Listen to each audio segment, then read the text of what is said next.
दोस्तों आज की इस वीडियो में हम बात करने वाले हैं बॉलीवुड फेमस एक्ट्रेस रानी मुखर्जी के बारे में। अपने शानदार अभिनय और खूबसूरती के लिए मशहूर रानी मुखर्जी एक समय बॉलीवुड की टॉप अभिनेत्रियों में शुमार थी। कुछ कुछ होता है, कल हो ना हो, कभी अलविदा ना कहना, चलते चलते और हम तुम जैसी कई सुपरहिट फिल्मों में काम करने वाली रानी मुखर्जी ने अपने फिल्मी करियर की शुरुआत महज 19 साल की उम्र में फिल्म राजा की आएगी बारात से की थी। उन्हें अपने छोटे से फिल्मी करियर में 7 बार फिल्म फेयर पुरस्कार से सम्मानित किया गया।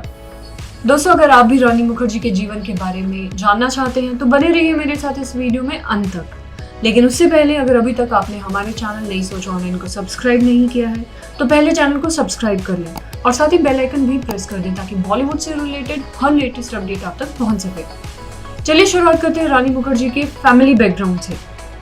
रानी मुखर्जी का जन्म 21 मार्च 1978 को कोलकाता में हुआ था। उनके पिता राम मुखर्जी अपने समय के जाने माने निर्देशक थे, जबकि उनकी मां एक प्लेबैक सिंगर है। उनके पिता ने हम हिंदुस्तानी और लीडर जैसी फिल्मों का निर्देशन भी किया है। इसके अलावा वह फिल्मालय स्टूडियोज के फाउंडर्स में से एक थे। रानी मुखर्जी का एक भाई भी है जिनका नाम है राजा मुखर्जी और वह एक फिल्म निर्देशक है। बॉलीवुड की लोकप्रिय अभिनेत्री काजोल उनकी कजिन सिस्टर है। साल 2014 में उन्होंने फिल्म निर्देशक आदित्य चोपड़ा से शादी की। रानी मुखर्जी की एक बेटी है जिसका नाम है आदिरा। उन्होंने अपनी स्कूली शिक्षा मानिक जी कूपर हाई स्कूल मुंबई से की। इसके बाद उन्होंने SNDT महिला विश्वविद्यालय से गृह विज्ञान में स्नातक की पढ़ाई पूरी की और साथ ही उन्होंने ओडिसी नृत्य का भी प्रशिक्षण लिया है। अब बात करते हैं रानी मुखर्जी के करियर की। रानी मुखर्जी ने अपने फिल्मी करियर की शुरुआत साल 1997 में फिल्म राजा की आएगी बारात से की थी, लेकिन फिल्म बॉक्स ऑफिस पर कुछ खास कमाल नहीं कर पाई। इससे पहले उन्होंने साल 1996 में अपने पिता की बंगाली फिल्म बियरफुल में एक छोटा सा किरदार निभाया था। इसके बाद उन्होंने साल 1998 में आमिर खान के साथ फिल्म गुलाम में काम किया। फिल्म उतनी सफल तो नहीं रही, लेकिन इस फिल्म का एक गाना आतिका खंडाला दर्शकों को काफी पसंद आया और इस गाने की वजह से वह खंडाला गर्ल के नाम से मशहूर हो गई। साल 1998 में ही उन्होंने शाहरुख खान के साथ फिल्म कुछ कुछ होता है में काम किया। फिल्म बॉक्स ऑफिस पर सुपरहिट रही थी। हालांकि इस फिल्म में रानी का किरदार बहुत छोटा था, लेकिन उनके अभिनय की काफी तारीफ हुई। इसके बाद उन्होंने बॉबी देओल के साथ बादल, सलमान खान और प्रीति जिंटा के साथ चोरी चोरी चुपके चुपके और ऋतिक रोशन और करीना कपूर के साथ मुझसे दोस्ती करोगी में काम किया। लेकिन ये सभी फिल्में बॉक्स ऑफिस पर कुछ खास कमाल नहीं कर पाई। इसके बाद साल 2002 में उन्होंने विवेक ओबरॉय के साथ फिल्म साथिया में काम किया। इस फिल्म के लिए उन्हें फिल्म फेयर अवार्ड से भी नवाजा गया था। साल 2004 में उन्होंने मणि रत्नम की फिल्म युवा में अभिनय किया। इस फिल्म के लिए भी उन्हें फिल्म फेयर अवार्ड से नवाजा गया। इसके बाद उन्होंने हम तुम, वीर ज़ारा, ब्लैक और बंटी और बबली जैसी कई सफल फिल्मों में काम किया। साल 2004 से 2006 तक का समय रानी मुखर्जी के फिल्मी करियर का सुनहरा दौर था। अब आगे बढ़ते हैं दोस्तों और बात करेंगे रानी मुखर्जी के अफेयर्स के बारे में। बॉलीवुड की जानी मानी एक्ट्रेस रानी मुखर्जी फिल्मों में अपने शानदार अभिनय के साथ साथ अपनी निजी जिंदगी को लेकर भी काफी सुर्खियों में रहती है। साल 2014 में उन्होंने आदित्य चोपड़ा से गुपचुप तरीके से शादी कर ली, लेकिन शादी से पहले उनका नाम कई अभिनेताओं के साथ जुड़ा और उन पर कई अभिनेताओं का घर तोड़ने का भी आरोप लगा। तो आइए जानते हैं उनके कुछ अफेयर्स के बारे में। गोविंदा।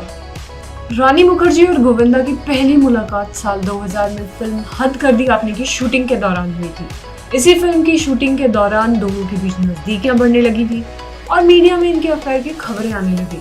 उस वक्त गोविंदा शादीशुदा थे और वह सुनीता के साथ एक खुशहाल जिंदगी जी रहे थे। मीडिया की खबरों के मुताबिक एक बार जब एक जर्नलिस्ट रानी मुखर्जी से मिलने उनके घर गए हुए थे तो रानी के रूम में गोविंदा को नाइट ड्रेस में देखा गया था। रानी के ऐशो आराम के लिए गोविंदा ने काफी खर्चा किया था। दोनों का अफेयर इस कदर तक बढ़ गया था कि गोविंदा का घर टूटने की कगार पर पहुंच गया था। लेकिन जब सुनीता ने घर छोड़ने की धमकी दी तो गोविंदा ने रानी मुखर्जी को छोड़कर अपना घर बचाना सही समझा। इस तरह दोनों एक दूसरे से दूर हो गए। आमिर खान। रानी मुखर्जी और आमिर खान की पहली मुलाकात साल 1998 में फिल्म गुलाम की शूटिंग के दौरान हुई थी। फिल्मों के साथ साथ इनकी रियल लाइफ केमिस्ट्री भी कमाल की रही है। जब दोनों के बीच नजदीकियों की खबरें आ रही थी उसी समय आमिर की अपनी पहली पत्नी से अनबन चल रही थी और फिर बाद में उनका तलाक हो गया। रानी ने खुद स्वीकार किया था कि उन्हें आमिर पर क्रश था। हालांकि दोनों ने कभी अपने रिश्ते के बारे में खुलकर बात नहीं की। अभिषेक बच्चन। रानी मुखर्जी और अभिषेक बच्चन ने युवा और बंटी और बबली जैसी फिल्मों में साथ काम किया। फिल्म की शूटिंग के दौरान दोनों के बीच नजदीकियां बढ़ी। इस फिल्म के रिलीज के साथ ही दोनों के अफेयर की चर्चा भी मीडिया में आने लगी। मीडिया की रिपोर्ट्स के मुताबिक दोनों ने सगाई भी कर ली थी। जया बच्चन इस रिश्ते से खास तौर पर बहुत खुश थी क्योंकि उन्हें अपनी जैसी बंगाली बहू चाहिए थी। लेकिन बाद में अभिषेक ने ऐश्वर्या से शादी करने का फैसला किया। अक्सर बच्चन परिवार के साथ नजर आने वाली रानी मुखर्जी को अभिषेक और ऐश्वर्या की शादी में इनवाइट तक नहीं किया गया। आदित्य चोपड़ा। रानी मुखर्जी ने आदित्य चोपड़ा के साथ अपने अफेयर को कई सालों तक छुपाए रखा। अक्सर उनके अफेयर्स की खबरें मीडिया में आती रहती थी, लेकिन रानी मुखर्जी ने अपने इस रिश्ते के बारे में कभी खुलकर बात नहीं की, जबकि उस वक्त आदित्य चोपड़ा शादीशुदा थे। उन्होंने अपनी बचपन की दोस्त पायल खन्ना से शादी की थी। रानी मुखर्जी के आने से उनकी जिंदगी में उथल पुथल मच गई थी और कुछ समय बाद आदित्य चोपड़ा और पायल खन्ना का तलाक हो गया। यह तलाक बॉलीवुड के सबसे महंगे तलाकों में से एक माना जाता है। रानी मुखर्जी और आदित्य चोपड़ा ने करीब 8 साल तक एक दूसरे को डेट किया। उसके बाद 21 अप्रैल 2014 को दोनों ने गुपचुप तरीके से शादी कर ली। दोस्तों, आपको बता दूं कि रानी मुखर्जी कभी भी फिल्मों में काम नहीं करना चाहती थी।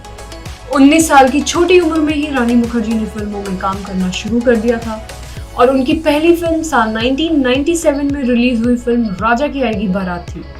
लेकिन बॉलीवुड में उन्हें असली पहचान फिल्म कुछ कुछ होता है से मिली। इस फिल्म के बाद उन्होंने कभी पीछे मुड़कर नहीं देखा।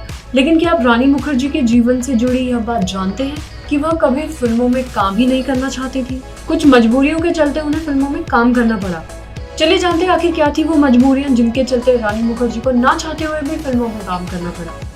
एक इंटरव्यू में रानी मुखर्जी ने इस बात का खुलासा किया था कि वह शुरू से ही एक वकील या इंटीरियर डिजाइनर बनना चाहती थी, लेकिन उस समय घर की आर्थिक स्थिति बहुत खराब थी। उसी दौरान उन्हें एक फिल्म का ऑफर मिला तो उनकी माँ ने कहा कि यह फिल्म कर लो, अगर सब कुछ ठीक रहा तो तुम आगे की पढ़ाई भी कर सकती हो। परिवार की आर्थिक स्थिति सही नहीं होने की वजह से नहीं चाहते हुए भी उन्हें फिल्मों में काम करना पड़ा। हालांकि शुरुआत में उन्हें बिल्कुल भी इस बात का अंदाजा नहीं था कि उनके घर की स्थिति इतनी ज्यादा खराब है, क्योंकि जिस तरह के माहौल में वह पली बड़ी थी उससे उन्हें इस बात का कभी भी एहसास नहीं हुआ। अब अंत में बात करेंगे दोस्तों रानी मुखर्जी से जुड़े कुछ अननोन फैक्ट्स के बारे में। रानी मुखर्जी ने फिल्मों में काम करने से पहले रोशन तनेजा से एक्टिंग की ट्रेनिंग ली थी। साल 1994 में उन्हें फिल्म आ गले लग जा में काम करने का ऑफर मिला था, लेकिन उनके पिता नहीं चाहते थे कि इतनी कम उम्र में रानी फिल्मों में काम करे। साल 2006 में उन्हें हॉलीवुड फिल्म द नेमसेक में काम करने का ऑफर मिला और इसी दौरान उन्हें फिल्म कभी अलविदा ना कहना में भी काम करने का ऑफर मिला। इसलिए उन्होंने हॉलीवुड फिल्म नेमसेक का ऑफर ठुकरा दिया और बॉलीवुड फिल्म कभी अलविदा ना कहना में काम किया। वह एक अभिनेत्री होने के साथ साथ एक सामाजिक कार्यकर्ता भी है और वह अक्सर महिलाओं और बच्चों के मुद्दे पर खुलकर बोलती नजर आती है। दोस्तों, अगर आपको रानी मुखर्जी पर बनी ये वीडियो पसंद आई हो तो वीडियो को लाइक शेयर जरूर करें और साथ ही हमारे चैनल को भी सब्सक्राइब कर दें। Thank you.